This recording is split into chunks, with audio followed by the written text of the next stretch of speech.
শ্ৰীকৃষ্ণ গীতা প্ৰথম অধ্যায় অৰ্জুনৰ কাৰ্য। অৰ্জুনে কিয় বিষাদ কৰিছিল? প্ৰভু যুদ্ধ কৰিবলৈ সমৰৰ মাজত আহি গ'ল, দুই সেনাৰ মাজত আহি গ'ল, বিষাদ কৰিছে, দুখ কৰিছে। যেনেকৈ দুখ কৰিছে তলত বৰ্ণনা কৰি যাব। শ্ৰীকৃষ্ণ প্ৰভু ভগৱন্ত অৰ্জুনৰ নিজৰ ৰথৰ সাৰথি হৈ ৰথখন নি পেলাই অৰ্জুনে কৈছে যে প্ৰভু ৰথখন দুই সেনাৰ মাজলৈ লৈ ব'লা। পাণ্ডৱ আৰু কৌৰৱৰ সেনাৰ মাজত ৰথখন গৈ ৰাখিলে। ৰখাৰ টাইমত চাবলৈ মন গৈছে কৌৰৱৰ সেনা কোন কোন আহিছে, পাণ্ডৱৰ কোটাত ধৰি। তাৰ পিছৰ কথাখিনি এতিয়া আৰম্ভ। অৰ্জুন এজন দেৱৰ তুল্য, সেইকাৰণে বিষাদ কৰিছে, দুখ কৰিছে। ধৃতৰাষ্ট্ৰ বদতি যে শুনি ধনঞ্জয়, কৌৰৱ পাণ্ডৱৰ যুদ্ধ ভৈলা কেনে নয়। ধৃতৰাষ্ট্ৰই মানে সঞ্জয় সুধিছে কৌৰৱৰ পাণ্ডৱৰ যিখন যুদ্ধ লাগিবলৈ হবলৈ হৈ আছে সেইখন মানে কেনেকুৱা হৈছে, কি হৈছে বুলি সুধিছে।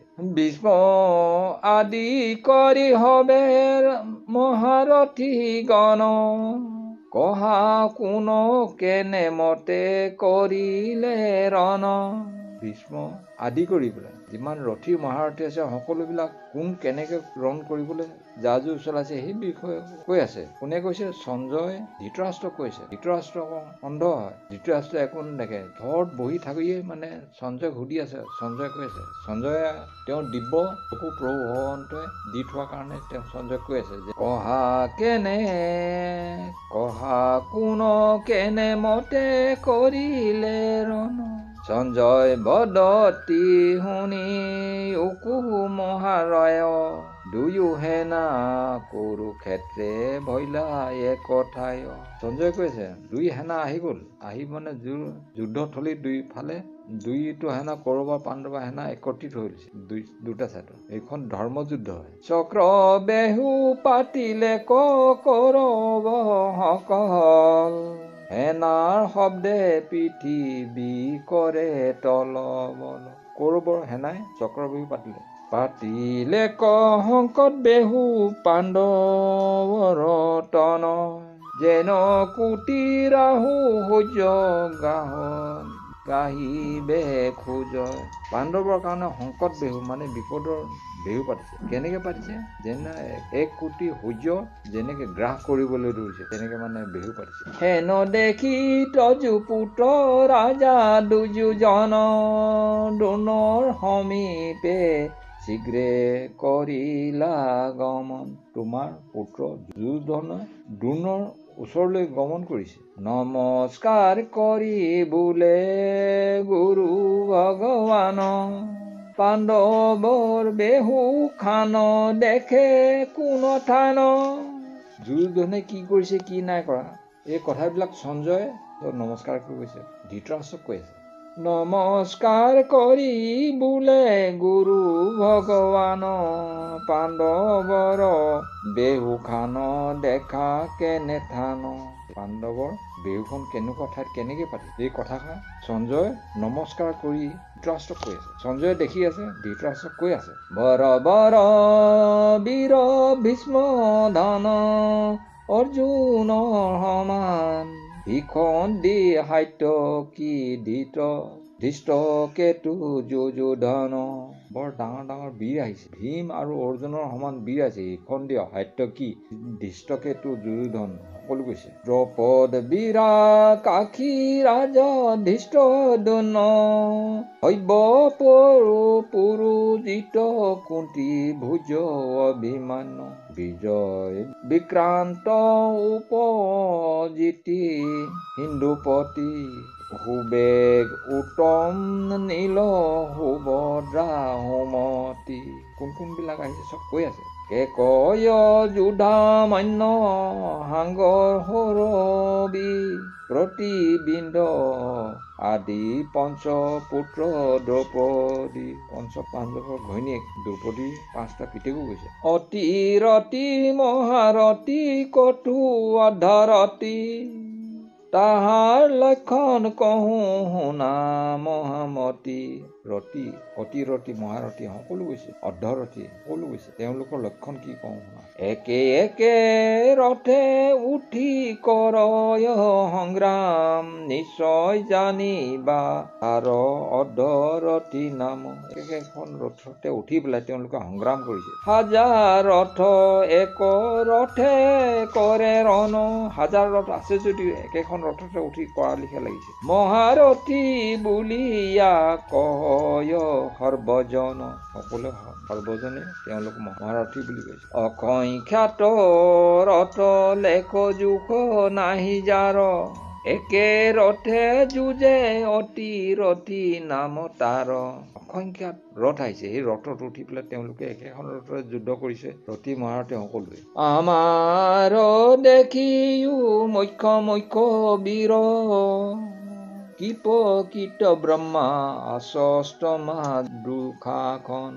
আমাৰ পাৰ্টিটোত কোন কোন আছে? মুখ্য মুখ্য বীৰবিলাক, কীট ব্ৰহ্মা, অশ্বস্তমা, দুঃশাসন।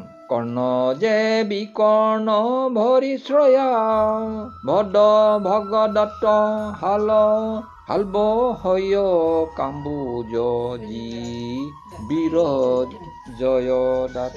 কৰ্ণ বিকৰ্ণ ভৰিশ্ৰৱা, ভগদত্ত, শালভ্য, ৰথী মহাৰথী, এই বীৰবিলাক আহি আছে। এতিয়া যিবিলাক কৈ আছে চব মানে বীৰবিলাক কোন কোন আহিছে সেইবিলাক কৈ আছে। বিককেতু বিকহেন ভীষ্ম যে দ্ৰোণ, সুধৰ্মাক আদি কৰি সংকল্প কগুণ।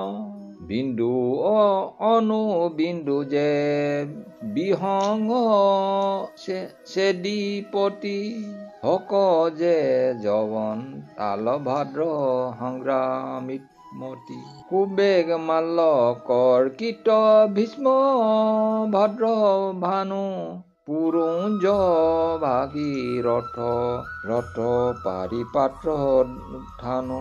গায় পদ হত ধনু বীৰ বিময় মত, বৃত্তি শোক ছেদিপতি কাম বীৰ দত্ত। মোক আদি আদি কৰি হত ভাই, ধন ধনুধৰ সংগ্ৰামে মৰিব যদি আহে পুৰন্দৰ। আমাৰ সমস্ত পৰিয়াল তোমাক কৈ গৈছো। এই কথাখিনি সঞ্জয়ে ধৃতৰাষ্ট্ৰক কৈছে, কোন কোন আহিছে কোন কোন নাই সেইবিলাক সম্পূৰ্ণ কৈ আছে। ধৃতৰাষ্ট্ৰই শুনি আছে। অপৰ্যাপ্ত সেনা লেখিবাৰ কাৰ গহ, যাৰ সেনাপতি ভৈলা ভীষ্ম পিতামহ। অপৰ্যাপ্ত যথেষ্ট সেনা আহিছে, যাৰ সেনাপতি ভীষ্ম পিতামহ। একাদশ অচনি সেনা ভয়ংকৰ, 11 অচনি সেনা আছে। কাৰ আছে? কৌৰৱৰ আছে। 7 অচনি সেনা পাণ্ডৱৰ দলৰ। 7 অচনি সেনা কাৰ গুৰিত আছে? পাণ্ডৱৰ সকলৰ লগত আছে। তথাপি আমাৰ সেনা নেদেখো বল, পাণ্ডৱৰ সেনা হেন দেখি কাল নল।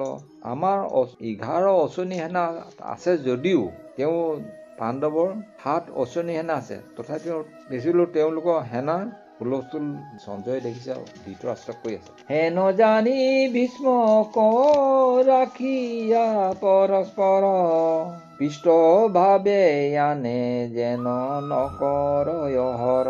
যাবে ভীষ্ম কাঠাকন্ত কাক ভয়, হবাৰে জীৱন ভীষ্ম জানিবা নিশ্চয়। এই কথাখিনি আপোনাক কৈ আছে জানে।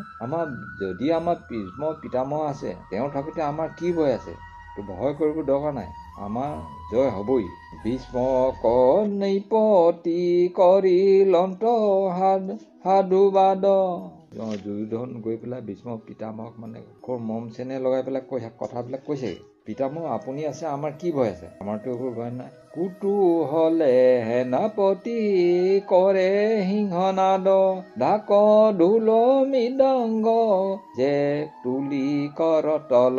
তেওঁলোকক কৌৰৱ সেনা মানে খুব ঢোল বাজনা বজাই, কৰতাল বজাই তেওঁলোকে বহুত আনন্দ কৰিছে। নপ অনেক ভেৰি ডাগৰ কাঁহ তাল, গোমুখে খুমুখে কাহাঙ্ক মৃদঙ্গ জাঙ্গাৰ ৰামবাণী বংশী যে ডম্বৰু কাৱতাল বড়োসকলো বজাইছে। যিমানবিলাক বাদ্য আছে সকলো বজাইছে। দুন্দুবি শব্দে মহি কৰে তলবল ধুলায়ে ঢাকিয়া দকু দিশে গগন মণ্ডল। ইমান হুলস্থুল লগতে আকৌ ধূলিবিলাক ইমান ওপৰলৈ উঠিছে যেন সূৰ্য নেদেখাৰ দৰে হৈ পৰিছে, আন্ধাকাৰ লিখা হৈ পৰিছে চাৰিওফালে। নহহে হৰি কৰব বাদ্য শুনি একেবাৰে পাণ্ডৱৰ কলিলা শংকৰধ্বনি। তেওঁলোকৰ হুলস্থুল কৌৰৱৰ হুলস্থুলত থাকিব পৰা নাই। এতিয়া মানে পাণ্ডৱে কি কৰিছে কি একেবাৰে তেওঁলোকে শংকৰধ্বনি বজাই দিছে। কৃষ্ণ ফুকিলন্ত পঞ্চজন্য শংখ বাৰ। কৃষ্ণ পঞ্চজন্য শংখ প্ৰভু ভগৱন্ত বজাইছে। পণ্ড্ৰুক শংখ ফুকিলন্ত বিকুদৰ।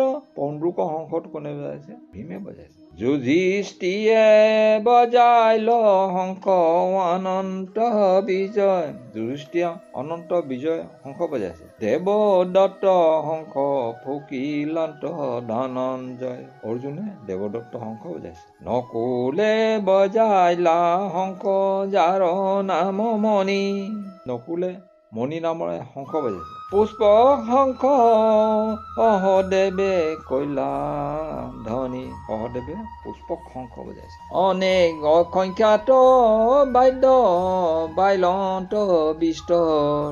অনেক অসংখ্যা বাদ্য বজাইছে। বাদ্য শুনি হৃদি কঁপে ভৈলা কৰবৰ।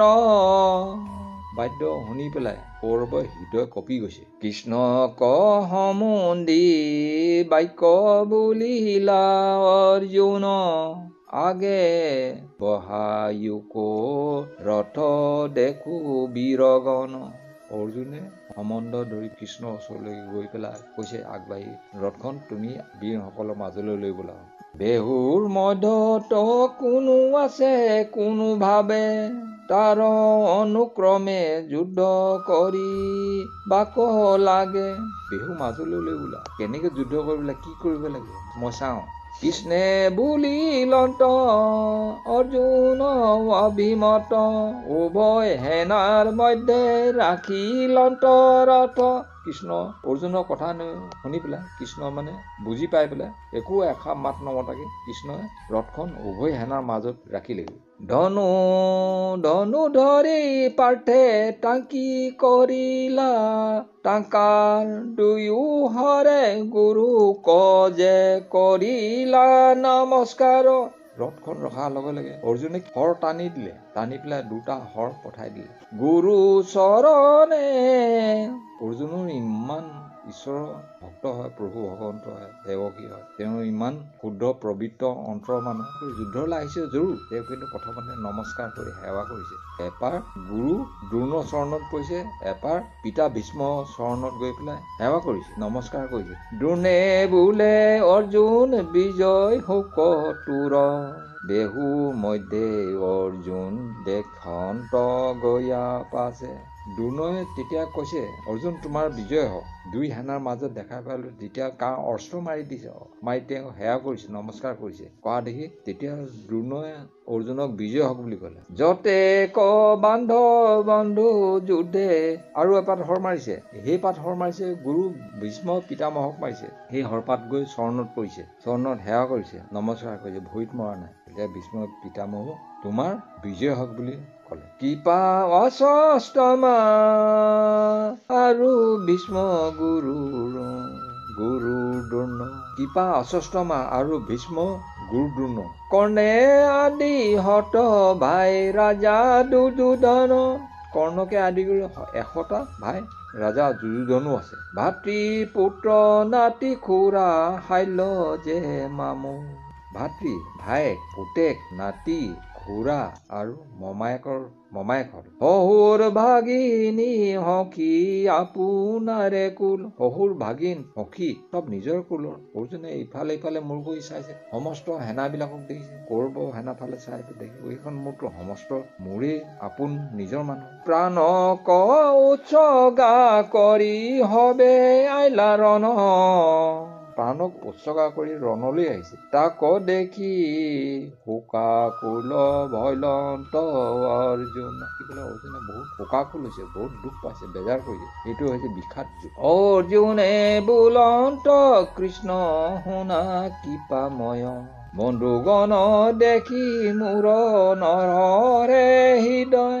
অৰ্জুনে প্ৰভু ভগৱন্তক কৈছে, কৃপাময় প্ৰভু তুমি কৃপা কৰিবা। মই বন্ধু বিলাকক দেখি পেলাই মোৰ মনটো হৃদয়খন সহ্য নোহোৱা হৈছে। মোৰ অন্তৰখনে বহুত দুখ পাইছে। মই কেনেকে মাৰিম তেওঁলোকক? মই কেনেকে মাৰিম? সকলোতো মোৰ নিজৰ সম্বন্ধীয় মানুহ হয়। কৌৰৱ বিলগ আৰু পাণ্ডৱ বিলগ নহয়। তেওঁলোকে যিটো সম্বন্ধ ধৰিব আমি সেইটোৱে সম্বন্ধ ধৰিব। কেনেকে মাৰিম? কল হৰিৰ কম্পিলো শিহৰিল। হস্তৰ গান্ধীবৰ ধনু কহিয়া পৰিল। এই কথাবিলাক কৈ যাওঁতে তেওঁ কৃষ্ণক ক'লে, গোটেইখন বন্ধু বান্ধৱ বন্ধু সকল মোৰে হয়। গাটো কঁপিছে আৰু গাৰ নোম আছে সেইবিলাক শিয়ৰি গৈছে। হাতৰ গান্ধীবৰ ধনুখন খহি পৰিল। নোৱাৰো ধৰিতে ধনু স্থিৰ নোহে মন। তালু উঠ কণ্ঠ শুকাই নৰহে বচন। মোৰ মনটো থিৰ হোৱা নাই। মোৰ তালু কণ্ঠ ওঠ সকলো শুকাই পৰিছে। এইবিলাক চিন্তা কৰি মনত বহুত দুখ বেদনা আহি ভাগি পৰিছে। প্ৰভু ভগৱন্তক শ্ৰীকৃষ্ণ অৰ্জুনে কৈ আছে কথাষাৰ। মনত উৎসাহ নাহি বিমংগল দেখি। মনত উৎসাহ নাই, মোৰ বিমংগল বিলাক দেখি উৎসাহ নাই। এত বৰ পাপক কি কাৰ্য কৰো হকি। ইমান ডাঙৰ পাপ বিলাক মই কেনে কৰিম প্ৰভু? সূৰ্যক সন্মুখে চিংগালে ডাকে পুনু। সূৰ্যৰ সন্মুখক লৈ শিয়ালে চিঞৰিছে। উভয় সেনা ওপৰত ভ্ৰময় সগুণ। উভয় সেনাৰ মাজত সগুণ উৰিছে। বিমংগল দেখি মোৰ মনতে সংশয়। বন্ধুগণ বধি মোৰ কিবা ফল হয়। এই বিমংগল বিলাক দেখি পেলাই মোৰ ভয় লাগিছে। সূৰ্যৰ ফালে শিয়ালে হোৱা দিছে আৰু দুই সেনাৰ ওপৰত সগুণ উৰিছে। এইবিলাক বিমংগল নহয় জানো প্ৰভু? মই বন্ধু বৰ্গক ইমান ইষ্ট বন্ধু কুটুমক মই কেনেকে বধ কৰিম? যদি বোলা ভয়ে ৰাজ্য দিবু দুৰ্যোধন। প্ৰাণক উৎসৰ্গী আইলা ৰাইজৰ কাৰণ। তেওঁলোকৰ প্ৰাণ উৎসৰ্গা কৰি পেলাই ৰাইজৰ লোভত তেওঁ যুদ্ধ কৰিবলৈ আহিছে তেওঁলোক। আৰু তাত যদি হেনে বোলা মাধৱ। স্নেহে নবদিবু তুমি বদিবে কৌৰৱ। এতিয়া শ্ৰীকৃষ্ণ প্ৰভু ভগৱন্ত অৰ্জুনক কৈছে, যদিহে তুমি মৰমত তুমি নবধা, তেওঁলোকে ৰাজ্য ল'ম বুলি আহিছেই কৌৰৱসকল, নবধা তোমাক বধ কৰিব। তাৰা নুহি বধাওতে যে তুমি আগে মাৰা।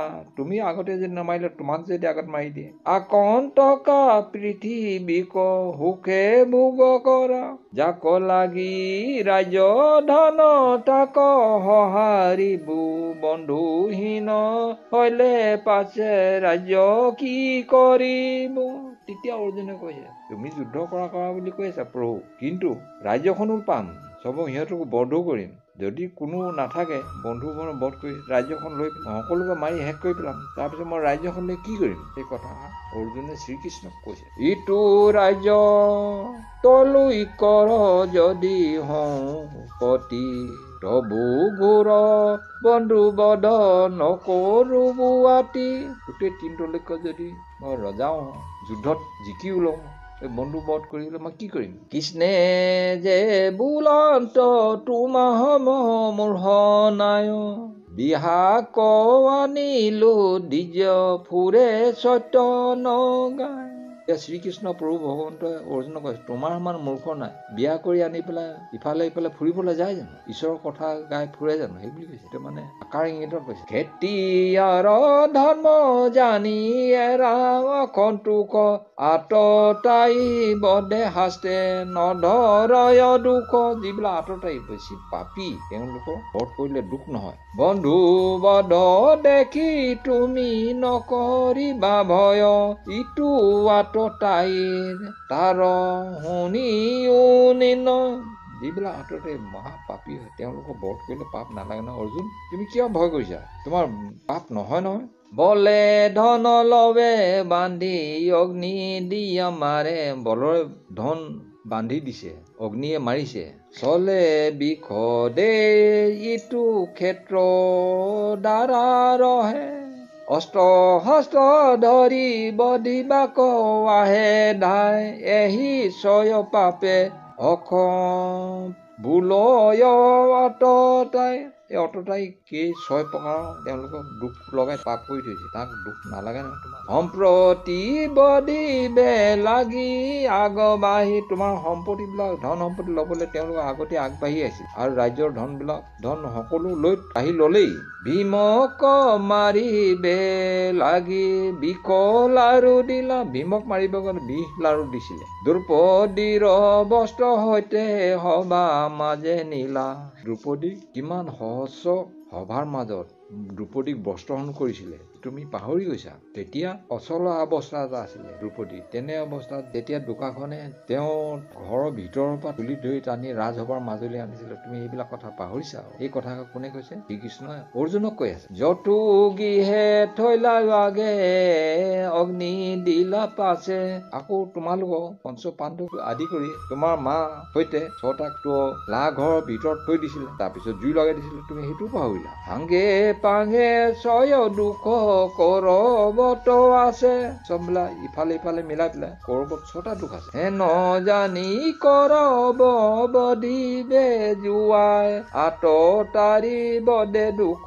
তিল মাত্ৰ নাই। প্ৰথম ভুল হৈছে এই যুদ্ধখনৰ, যেতিয়া ৰাজসভাৰ মাজত দ্ৰৌপদীক অচলা অৱস্থাত তেওঁ নিজান ৰুমত অকলে আছিলে, তেনেকুৱা অৱস্থাত দ্ৰৌপদীক দুখাখনে টানি পেলাই কৌৰৱৰ ৰাজ্যৰ ৰাজসভাত পুৰুষ বিলাক আছে তাৰ মাজত এগৰাকী দ্ৰৌপদী আছিল, সেই দ্ৰৌপদী বস্ত্ৰহৰণ কৰিবলৈ লৈ গৈছিলে। হেন জানি কৌৰৱক বধিতে জুৱাই, অততাই বদে দুখ তিল মাত্ৰ দুখ নাই। এইবিলাক অততাই বধ কৰিলে দুখ অকণো নালাগে, তিল মাত্ৰ দুখ নালাগে। অৰ্জুনে বোলাওঁত শাস্ত্ৰে দুখ নাহি কহে, অৰ্জুনে এইবিলাক দুখ নাই বুলি কৈছে। কিন্তু অৰ্থ শাস্ত্ৰ ধৰ্ম ইটো ধৰ্ম শাস্ত্ৰ নহয়, অৰ্থ শাস্ত্ৰ ধৰ্ম শাস্ত্ৰটো নহয়। আৰু যদি হেন তুমি বোলা মাদ, তুমি ধৰ্ম জানা কেনে নাজানে কৰ।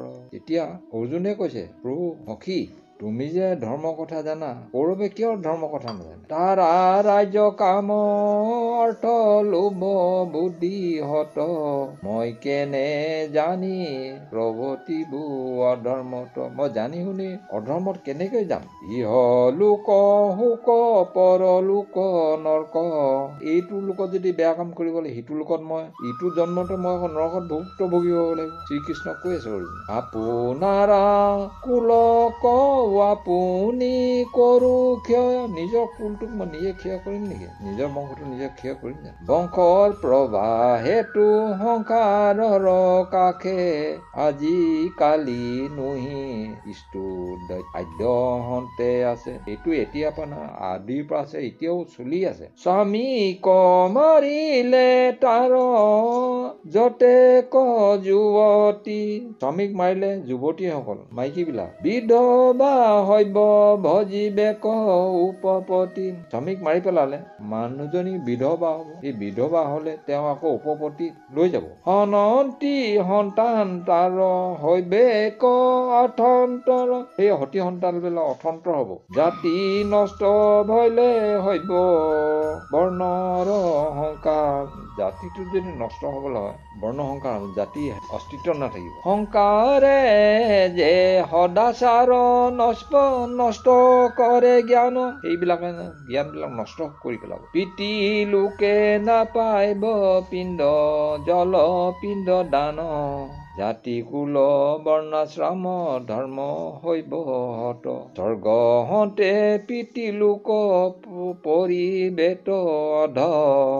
যদিহে শ্ৰমিক মাৰি পেলাই মানুহগৰাকী বিধৱা হ'ব, বিধৱা হলে আকৌ নেক্সট সতীৰ লগত বিবাহ হ'ব, সেই বিবাহ হোৱাৰ লগে লগে যিটো সতী সন্তান হ'ব, সেই সন্তানে আগৰ পুৰুষজনৰ আগৰ মতাটোৰ যদি জলপিণ্ড দিয়ে, সেই জলপিণ্ড কেতিয়াও নাপায়, অস্তিত্ব নাথাকিব। যেন অৰণ্যত কুৰু বৃক্ষ আছে তাত, দুয়ো বৃক্ষ ঘৰখনে অগ্নি জাত হুৱে জাত।